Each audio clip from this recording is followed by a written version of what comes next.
First ప్రవక్త మాలా గ్రంథానికి దేవుడు చెప్పాడు ఆ మాట.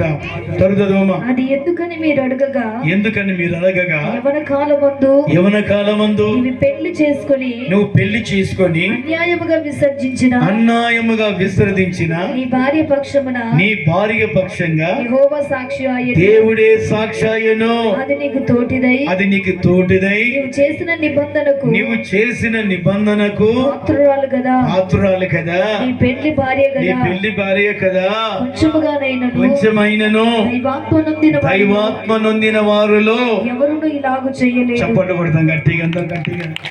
దైవాత్మ నుండి దైవుని ఎందు భయభక్తులు కలిగిన వాడు ఎవరైనా సరే, నా భార్య కదా, నా ఇంటికి వచ్చింది, అమ్మను నాయనను వదిలిపెట్టి వచ్చింది నా కాడ, నేను మా అమ్మ తర్వాత మా అమ్మగా పరిచయం చేస్తుంది. చిన్నగున్నప్పుడు ఏం చేస్తుందమ్మా, పెరిగి పెద్దగా ఇంచవాకి రెక్కలు వచ్చేంత వరకు ఏం చేస్తుందమ్మా, బట్టలు ఉతుకుతుంది, స్నానం చేపిస్తుంది, అన్నం వండుతుంది, పరుపు వేస్తుంది, నేను పరుపు తీస్తుంది, నీ మురికిన బట్టలు ఉతుకుతుంది పెరిగి వచ్చేంత వరకు. రేపొద్దు నీకు పెళ్ళైన తర్వాత అమ్మ పోయిన తర్వాత అదే ప్లేస్ లేకి నీ భార్య వస్తుంది, చల్లగా ఉడుకుడు కన్నం వండి పెడుతుంది, నీకు చక్కగా పరిపేసి పెడుతుంది, నీ మురిగిపోయిన బట్టలు ఉతుకుతుంది. అన్ని పరిచయం తల్లి ఎలా చేసిందో, కేవలం భార్య భర్త విషయాలు మాత్రమే భార్య గాని అన్ని విషయాలు తల్లిలాగా చేస్తుంది. అది నువ్వు గుణగణాలు లక్ష్యం తెలుసుకొని నిజంగా నా భార్యగా, నా అమ్మ మా తల్లి ప్లేస్ లో ఉన్నది, కొన్ని విషయాలు మాత్రం భార్యగా ఉంది, అన్ని విషయాలు తల్లిగా ఉన్నదని నిజమైన పురుషుడైతే, దైవాత్మ నొందిన వాడైతే, విశ్వాసఘాతకుడు కాకుండా నా భార్య కదా అని ప్రేమించి నమ్మకంగా చూసుకుంటాడు. హల్లెలూయా, గట్టిగా చెప్పండి హల్లెలూయా. నా పెళ్లి భార్య అమ్మని నాయనని అందరిని వదిలిపెట్టి వచ్చింది, నా ఎద్దుకు వచ్చింది. రాత్రి పగులు నేను ఆడ పండుకుంటుంది, నేను ఏం తింటది, నేను ఏం తాగుతుంది కదా అని ప్రేమ కొద్ది చూసుకొని, నా భార్య కదా, నా శరీరం కదా అని ప్రేమ కొద్ది చూసుకునేది దైవాత్మ నొందిన వాళ్ళు, దేవుని యందు భయభక్తులు కలిగిన పురుషులు. హల్లెలూయా, హల్లెలూయా, హల్లెలూయా. సుబుద్ధి కలిగిన బిడ్డలు మాత్రమే భర్తలకు లోబడి నీతిగా జీవించిన వాళ్ళు. అందుకొరికి విశ్వాసఘాతకులు కాకండి, అవిశ్వాసులు కాకండి, అల్ప విశ్వాసులు కాకండి. నీ భార్యగా, నీ పెళ్లి భార్య, నీకు నిబంధన చేసిన భార్య నువ్వు గుర్తెరుగు, దేవుడే నీ భార్యకు సాక్షి అని దేవుడు చెప్పాడు. ప్రేమైన సహోదరులారా, అందుకొరికి అలాంటి నువ్వు స్త్రీగా ఉంటే, నా పురుషుడు కదా, నేను చచ్చిపోయేంత వరకు ఆయనతో ఉండాలి కదా, నేను ఆయనతో కలవశం ఉండకూడదు, నాయన నా భర్తను కాపాడు, నాయన నా కుటుంబాన్ని కాపాడు, నాయన ప్రార్థన చేయవలసిన స్త్రీగా నువ్వు ఉండాలి. పురుషుడు కూడా నా భార్య కదా, అన్ని పెట్టి నా ఎత్తుకు వచ్చింది కదా, నేను ఏదేమైనా కూడా నా భార్యతో నేను ఉండాలి, నా భార్యతో నా కుటుంబాన్ని నిర్మించుకున్నాను కదా, నేను నీ మనసులో తెలుసుకొని నువ్వు నీ భార్య ఎడలను అనుమానస్తుడు కాకుండా, నీ భార్య మీద అపనమ్మకం వేయకుండా, అపనిందలు వేయకుండా, నా భార్య అని తెలుసుకొని గ్రహించి, దేవుడు ఉన్నాడు మా మధ్యలో సాక్షి అని తెలుసుకొని గ్రహిస్తే దేవుడు నిన్ను క్షమించి నిన్ను, నీ పిల్లల్ని, కుటుంబాన్ని దీవిస్తాడు. హల్లెలూయా, హల్లెలూయా. ఇంకొక వాక్యం సామెతల గ్రంథం 31వ అధ్యాయం 10వ వచనం చదువుదాం. త్వరగా చదువుదామా. సామెతల గ్రంథం 31వ అధ్యాయం 10వ వచనంలో, గుణవతైన భార్య దొరుకుట అరుదు, గుణవతైన భార్యగా దొరక హరుదు, అట్టిది ముత్యము కంటే అమూల్యమైనది, అట్టి ముత్యము కంటే అమూల్యమైనది, ఆమె పెనిమిటి ఆమె యందు నమ్మిక ఉంచును. ఆ గుణం అంతే మంచి గుణవత కలిగిన భార్య అంట. గుణం మంచి గుణం అంట, సుగుణాల గుణమో, మంచితన గుణమో, పరిశుద్ధత గుణమో, మంచి సుగుణాల భార్య ఈమె దొరుకుతా ఎవరికైనా హరుదు, ముత్యము కంటే, మాణిక్యాల కంటే విలువ కలిగినది. హల్లెలూయా, గట్టి చెప్పండి హల్లెలూయా. తర్వాత చదువుదామా. లాభ ప్రాప్తికి వెళ్ళితే కలుగదు, ఆమె తన బ్రతుకు దినములన్నీ అతనికి మేలు చేయను గాని, బతికిన దినములన్నీ అతనికి మేలు చేయను గాని కీడే చెయ్యదు. హల్లెలూయా, గట్టి చెప్పండి హల్లెలూయా. కీడే చెయ్యదంట. భర్త తాగుపోతా, భర్త తిండిపోతా, దళిత రాజకీయ నాయకుడా, సినిమా హీరోనా, సినిమా డాన్స్ చేస్తాడా, సినిమా చూస్తాడా, ఏమన్నా చేయని గుణవత్తైన బిడ్డగానే ఒకవేళ ఏ భూమి మీద ఏ స్త్రీ ఉందో ఆ స్త్రీ ఏ పురుషుని కానీ ఈ స్త్రీ ఇవ్వబడితే ఆమె ఎన్ని రోజులు బతుకుతుందో, ఎన్ని వారాలు బతుకుతుందో, ఎన్ని నెలలు బతుకుతుందో, ఎన్ని సంవత్సరాలు బతుకుతుందో, చచ్చిపోయేంత వరకు అతనికి మేలు చేయడమే తెలుసంట కానీ కీడు చేసేది లేదు. చెప్పులు కొడతాం గట్టిగా అందరం.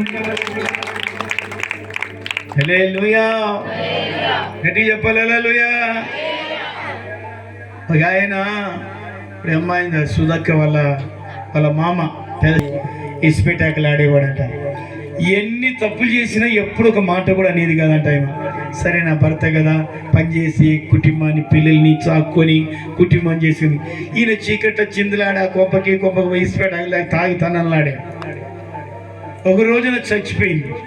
ఆయన చచ్చిపోయిన తర్వాత ఒకరోజు నేను మాట్లాడుతుంటే, ఏమయ్య గారు ఆ తల్లి మంచిగా ఉన్నది అంట కదంటే, ఆయన అంటాడు, అన్నా నా ఇష్టం వచ్చినట్టుగా నా ఒళ్ళు కోరుకున్నట్టుగా వెళ్ళానన్నా. ఇసుపెటాకులు ఆడాలంటే ఇసుపెటాకులకి వెళ్ళాను, పాపం చేయమంటే పాపం చేశాను, నేను తాగమంటే తాగనాడాను, ఎట్టంటే వెళ్ళానన్నా. ఎన్నడూ ఒక మాట మాట్లాడలేదు. చనిపోయింది ఆ దేవత అన్నాడు. చెప్పులు కొడతాం గట్టిగా, గట్టిగా చెప్పులు కొడతాం. తల్లి ఎందుకంటాడు ఆ మాట? ఒక దేవతను ఎందుకంటాడు? ఎన్ని తప్పులు చేసినా ఏమి చేసినా కూడా ఆమె ఒక మాట మాట్లాడలేదు కనుక, ఏ పొరపాటు చేయలేదు కనుక, సత్యంత వరకు చేయలేదు కనుకనే ఆ రోజు ఆయన నా ఎదుట కన్నీళ్ళు పెట్టి, పెద్ద ఆయనకి ఒక 63 ఏళ్ళు అట్లా ఉంటుంది, కన్నీళ్ళు పెట్టి ఏడుస్తున్నాడు. నిజంగా చెప్తున్నా సార్, సత్యంగా చెప్తున్నా. నా భార్య దేవతలాగా నన్ను చూసుకుని ఇష్టం వచ్చినట్టు చేశాను. ఆమె చచ్చిపోయినందుకు ఈరోజు ఆ లోటు ఉంది కనుక నేను చెప్తున్నాను, ఏడుస్తున్నాను. ప్రేమైన సహోదరులారా, ఇప్పుడు నీ లక్షణము, నీ పద్ధతి, ఇంట్లో ఉన్న పురుషునికి భార్య సంగతి పురుషుని తెలుస్తుంది, పురుషుని సంగతి భార్య తెలుస్తుంది, కానీ ఇతర వాళ్ళకి తెలియదు. ఈయన బైబిల్ చెప్తుంది, గుణవత్తైన బిడ్డ బ్రతికిన కాలం అంతా మేలు చేస్తుంది కానీ కీడి చెయ్యదు. హల్లెలూయా, హల్లెలూయా. అటువంటి రక్తం నీ మీదకి రావాల స్త్రీగా ఉంటే. ప్రభా, ఆత్మ నాకు రప్పించి గుణమంతి బిడ్డ లాంటి ఆత్మ నాకు దయచేయనైనా, సుబుద్ధి కలిగిన బిడ్డ లాంటి ఆత్మ నాకు దయచేయనైనా, నాకు గయ్యాలతనం వద్దునైనా. ప్రభా, నేను 10 మందిలో చెడ్డ పేరు కలిగి జీవించే ఆ నీచమైన జీవితం వద్దయ్యా. సమాజంలో ఇలువ లేకుండా, దేవుని కాడ ఇలువ లేకుండా బతకకూడదునైనా అని నువ్వు దేవుణ్ణి అడగాల. వాగ్దానాలు పట్టుకొని స్త్రీగా ఉన్నదానో అడగాల. 20 వచ్చిన చదువు కింద 20 వచ్చిన ఏమంటాడు? 20 వచ్చినలో దీనులకు తన చెయ్యి చాపును, దీనులకు ఆమె చెయ్యి చాపుతుంది, దరిద్రులకు తన చేతులు చాపును. ఎవరంటే పేదవాళ్ళు, దిక్కులేని వాళ్ళు ఉంటే, వాళ్ళమ్మ పాపం చేసిన, వాళ్ళ నాన్న పాపం చేసిన, ఎందుకు దళితులయ్యారు, ఎందుకు పేదరాలు అయినారు అన్నదట. పాపము తని జాలిపడి ఆమె భోజనమో, వస్త్రాలు, అన్నమో, డబ్బో సాయం చేసే గుణం అంట ఆమెకి. హల్లెలూయా, గట్టిగా చెప్పండి హల్లెలూయా, హల్లెలూయా. అంత మంచి లక్షణాలు. తర్వాత 23వ వచనంలో ఆమె పెనిమిటి, ఆయన పెనిమిటి దేశపు పెద్దలతో కూడా కూర్చుని, ఆమె కోరిక ఒకటే, నా పెనిమిటి దేశ పెద్దల కాడ కూర్చుండును, కూర్చోవాలి. గమని యొద్ద పేరు కొనిన వాడై మంచి పేరు కలిగి, పక్షాది కలిగి, నాయకట్ల మీద కూర్చొని, ఊరు దేశ నాయకట్ల మీద కూర్చొని న్యాయం తీస్తుంటారే, మంచి పేరు కలిగి ఉంటారు కదా న్యాయాధిపతులు. వాళ్ళ కాడ నా భర్త కూర్చోవాలి. తాగుబోతుల కాడ, తిండిపోతుల కాడ, రాజకీయాలలో, సినిమాలలో చీకట్ల చిందులు ఆడకూడదు. నా భర్త నాయకట్టల మీద కూర్చొని న్యాయం తీర్చే భర్తగా ఉండాలి. చపలు కొడతాం గట్టిగా. హల్లెలూయా, గట్టి చెప్పండి హల్లెలూయా. ఎంత మంచి లక్షణాలు చెప్పండి. నా భర్త అలా ఉండాలని కోరుకుంటుందంట. ఒక తల్లి తన బిడ్డని మంచిగా ఉండాలని కోరుకుంటుందో, తన గుణమతైన బిడ్డ భార్య, నా భర్త నాయకట్టల మీద ఉండాలి, నా బిడ్డ 10 మందిలో న్యాయం తీర్చే నాయకుడిగా ఉండాలి అని మంచి లక్షణాలు. తన భర్త క్షేమాన్ని, తన భర్త సుఖాన్ని, తన భర్త పేరు పక్షాదిని కోరుకొని ఈమె ఎవరంటే గుణవతైన బిడ్డ. హల్లెలూయా, హల్లెలూయా. అటువంటి భార్య ఎవరికైనా దొరికిందంటే ఇంట్లో ముత్యమున్న ముత్యానికి విలువ లేదు. కానీ అటువంటి బిడ్డ ఎవరికైతే భార్య దొరుకుతుందో, ఎవరికైతే కూతురు దొరుకుతుందో, ఎవరికైతే కోడలు దొరుకుతుందో ఆ ఇంటికి విలువ. హల్లెలూయా, హల్లెలూయా, హల్లెలూయా. భర్త అక్కడ వెళుతూ ఉంటే వాడు తాగిపోతాడైనా సరే, తిండిపోతాడైనా సరే, వాళ్ళ భర్త వజ్రం లాంటిదిరా, వీడు పనికి మాలోనైనా కూడా వాళ్ళ భార్య వజ్రం లాంటిది. ఈయన భర్త చెడ్డ పేరు తెస్తే ఈమె పరిమళ సువాసన తెప్పిస్తుంది. హల్లెలూయా, హల్లెలూయా, ప్రైజ్ ది లార్డ్, హల్లెలూయా. చెడగొడితే భర్త పేరు భార్యగా నిలబెడుతుంది. అలాగ నువ్వు పొందాలా స్త్రీవైన తర్వాత. అందుకొరికే సామెతల గ్రంథం 21వ అధ్యాయము 9వ వచనం అంటాడు, అట్ట ఉండాలని నువ్వు స్త్రీ కొడుకో, ఆ వాగ్దానం పట్టుకొని నువ్వు ప్రార్థన చేసుకో. చూడండి, గయాలతో పెద్ద ఇంట్లో నుండుట కంటే, గయాలతో పెద్ద ఇంట్లో ఉండట కంటే మిద్దె మీద ఒక మూలని యానైన మిద్దె మీద మూలకుండేది మేలు. దివ్యమైన ఇళ్ళున్నాయి, కార్లున్నాయి, అంతస్తులున్నామట. ఈ గయ్యాలు వస్తుందంట ఒక ఆయనకి. గయ్యాలకి ఏంటంటే తాగుబోతుడు ఎలాగ రోజు తాగితే తృప్తి ఉంటుందో, పంది ఎలా గుంతకలు పట్టుబడి ఉంటుందో, ఈ గయ్యాలకి రోజు రంకే ఉండాల. భోజనం తినదు, రంకు లేని భోజనం తినదంట. దేవుని స్తోత్రం. బైబిల్ చెప్తున్న మాట అది. గయ్యాలతో కాపురం చేయటం కంటే ఏనైనా మిద్ద మీద ఉండేది మేలు మూలకి. ఒక ఆయన ఊర్లో కొట్లాడుతూనే ఉందంట ఒక ఆయన భర్తని. కొట్లాడుతుంటే ఒక ఆయన వచ్చి ఇంటి పక్కల, ఏమన్నా నీ భార్య ఏంది రోడ్ల మీద కలిగి ఎవరినంటే ఎవరు తిడుతుంది, కొట్లాడుతుందంటే ఆ మంచి కోపం వచ్చి కొట్టి ఆ ఊరు వేట్ల వంక ఉంటే వంకలేసి వచ్చాడట. ఏమైసి వచ్చాడు? ఎప్పుడు ఎక్కడేసి వచ్చాడు? వంకలేసి వస్తే సాపు సైతాన్. ఎక్కడ చూసి ఇంటి పక్కల అక్కడ క్షేమంలే, తల్లిదండ్రుల కాడలే, ఇంటి పక్కల ఎక్కడ కూడా క్షేమంలే. మన భోజనం తిని మనం బట్ట కట్టుకుంటే కూడా మందితో అనిపించుకుంటాడు. సచ్చిరానే పడేసి వస్తుంటే ఇంటికి వచ్చినాడంట. మళ్ళీ ఈత కొట్టుకుంటూ వచ్చిందంట. ఎక్కడమ్మా? ఈత కొట్టుకుంటూ వచ్చి మళ్ళీ ఇంటికాడ వచ్చి భర్త అందరూ అంటి పెట్టుకుంది. ఏమే అలా సపోర్ట్ పోతుంది, నాకు ఏదో మనమానం వస్తుందంటదంట. అటువంటి స్త్రీలు ఉంటే పురుషులకు క్షేమంలే, ఇంటి పక్కల క్షేమంలే, ఊర్ల క్షేమంలే, బంధువులకు విలువ ఉండదు. బైబుల్ అంటుంది, గయాలతో కాపురం చేయటం కంటే యానైనా మిద్ద మీద ఒక మూల కూర్చునేది మేలు. హల్లెలూయా. ఈమెకు ఒక లక్షణం ఉంటుందంట. ఆ రోజు భర్తలు పోయి మొత్తం కొట్లాడి పెట్టుకుని మధ్యగానే పోతాని జాగ్రత్త, పిల్లలు పుట్టి ఇంటి పక్కల జాగ్రత్త ఉంటారంట. ఆ రోజు రంకు లేదంటే ఈమెకి. ఏం లేదంట చెప్పండి తల్లి, ఏం లేదు. సాయంకాలం వచ్చి తాగిపోతాడు, ఒకటే డబ్బులు అడుగుతాడు. డబ్బు లేకపోతే సమాన అమ్ముకుడివే తాగొస్తాడు. ఈమెకు రంకు లేదంట. ఆ రోజు పిల్లలు జాగ్రత్త ఉన్న, అబ్బాయి ఈమెతో మా అమ్మతో జాగ్రత్త ఉండాలి, కొట్లాట పెట్టుకుంటుంది అని పిల్లలు ఇంటి పక్కలు అందరూ జాగ్రత్త. ఆ రోజు కొట్లాట లేదు. ఏం లేదు? గట్టిగా చెప్పండి తల్లి. కొట్లాట లేదంట. కొట్లాట లేకపోతే పాప ఇక్కడ అని ఆ పాపకి 2 జనగింజలు వేసిందంట గంపల. ఎన్ని గింజలు? గట్టిగా చెప్పండి. ఆ రోడ్డు కాడ పోయి దంచుకరా అని చెప్పిందంట.